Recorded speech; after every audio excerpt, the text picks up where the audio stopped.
Gatting. Right, my best Ashes moment. Well, it has to be way back in 1993, the ball of the century, bowling the ball to Mike Gatting. I was coming in hot after a good series against the West Indies, smashing our friends, the Kiwis, over the ditch, and we arrived at Old Trafford for the first Test match. I remember standing in the field and the skipper, Alan Border, looked over to me and he said, "Next over, that end."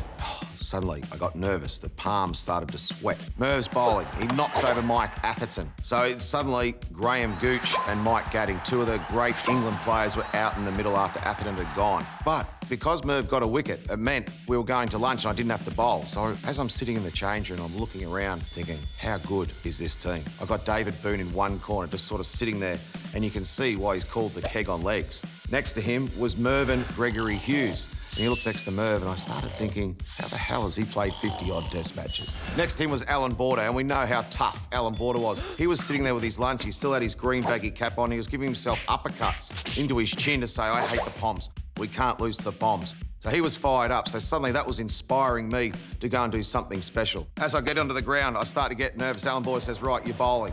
Uh-oh. Here we go again. The hands started to sweat. I marked my run-up out. The umpire says play. As I'm about to bowl the ball, Merv Hughes goes, tss, tss. I said, what? He said, bowl one of those wrong-'em things, the ones that go the other way. He won't be expecting that. I said, Merv, just let me concentrate. Next we have to take a step, and I tss, tss, tss. I said, what? He said, bowl one of those flipper, those fast things. I said, Merv, shut up. I just want to land the ball. It's my first ball. I take a step, suddenly nothing for Merv. I'm away. I let go of the ball. I know it feels good out of the hand. Mike Gatting just starts to follow the drift as it starts to curve. It spins past the bat, knocks over the off stump. Everyone starts celebrating. Merv comes in and sticks his tongue in me and said, told you, told you, told you.